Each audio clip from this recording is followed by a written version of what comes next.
How's it going, everyone, and welcome back to the channel. And today we do have another one here from Corgi in 1/72 scale diecast. This is a fairly new one, so at the time of recording, so it should be still available if you do like what you see.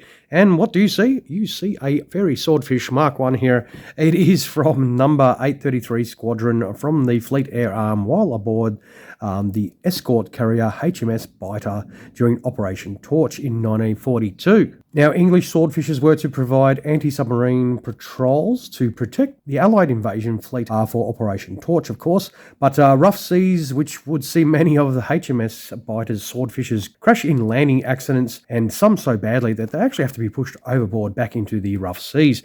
Now, the English aircraft would have their roundels here sort of replaced with US markings because of the similarity between the Vichy French markings as well as the English roundels. And as well, I think I've mentioned this before, it is also to give the impression that the operation was a US-led one and that the French would hopefully be less likely to be aggressive to American military forces than the English, due to the Vichy France's dislike of England, especially after the British had attacked the French fleet during Operation Catapult in 1940, killing over 1,000 French servicemen.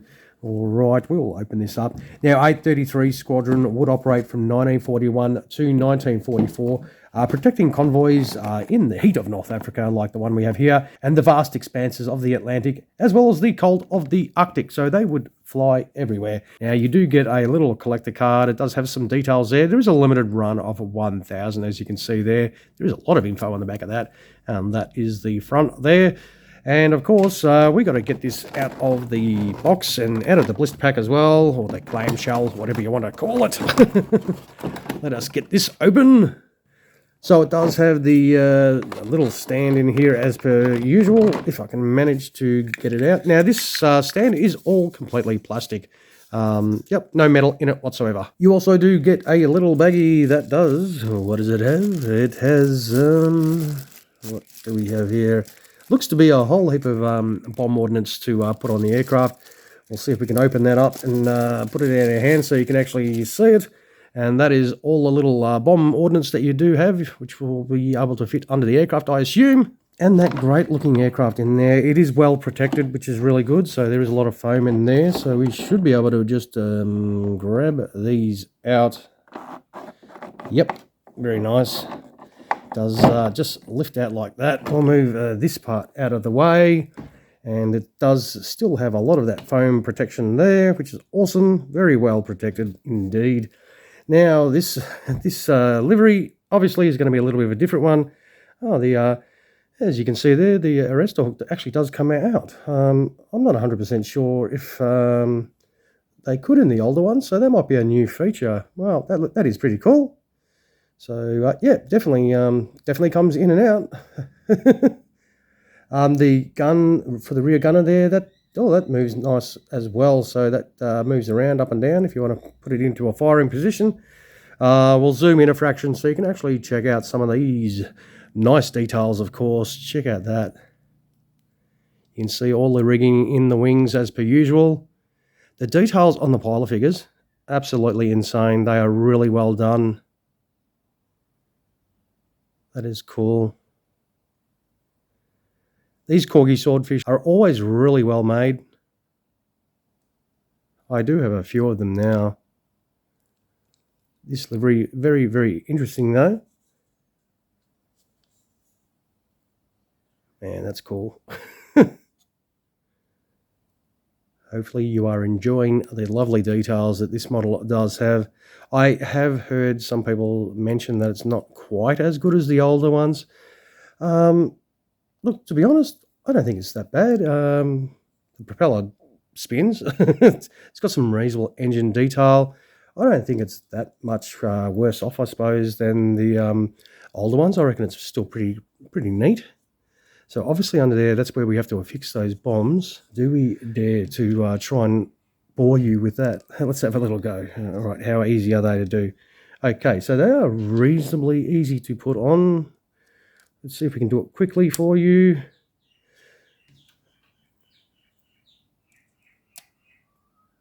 So that is one side set up pretty easy. It's not that hard to do, even with my hands. which are not the best, and especially when you're trying to put it in little holes, and you're trying to look through a camera, and you're trying to control your hands out from that camera. I'm multitasking, so I reckon it does present really well, though. I don't think I've got one that's had bombs before, so that is really nice as well. So it is a little bit of a different ordnance. Sometimes you get the ones with the rockets. It does look to have a little antenna there that does look a little bit squashed in there. I think they used to sort of come down a little bit, but obviously not in this particular aircraft. Now, probably the question that most of you are going to ask is, yes, it does. It does have the folding wings on these, which is a great feature of these aircraft. How awesome does that look? So you can put the wings in the stowed position for when it sits on the aircraft carrier, or that definitely looks really nice when you put them in that closed position, and that's how it's going to sit on the deck, obviously. And that looks really fantastic. Yep, definitely pretty cool. Very easy to manipulate as well, and they do lock into position. Well, mine lock into position nicely, which is really good. Yeah, I reckon this is a really neat looking unit for sure. And of course, you know, if you want to put it on the stand, this is not rocket science to do that. Just stick it in your stand hole, and that is your beautiful swordfish, you know, set up nicely for in flight, and looks absolutely awesome. I reckon these are really nice looking units for sure. You'll definitely be pretty happy. You know, doesn't matter whether you're getting this particular one, but any of the Corgi swordfishes are really well done. I like them a lot. Oh, and before I forget, I suppose we should chuck this on the scales before we wind up the video. I'm sure there's those of you that are interested in the weightiness of this, or lack thereof. All right, let's chuck the old string bag on the scales. And there we have it, 137 grams for this beautiful aircraft here by Corgi. Boy, oh boy, this does look fantastic though. All right, with that all done and dusted, it's time to wind up the video. Now, of course, if you like this aircraft right here, don't forget, throw me some of those if you enjoyed the video about it.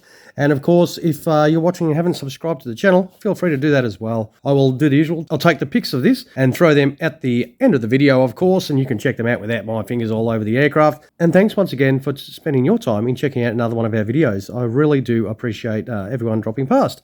All right, you all have a fantastic rest of your day. Cheers, everyone.